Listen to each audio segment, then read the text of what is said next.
Guys, today we talk about how can you disable hip on your BodyFast app. We go to figure out the solution or know how you can do that on your app. So you just follow these ways, then it's going to work with you. So all you have to do, you just go down, you click here on me down here, and you just click here on me.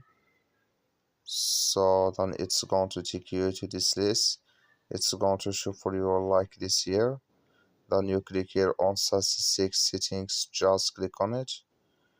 Then you come to next step here, then all you have to do now.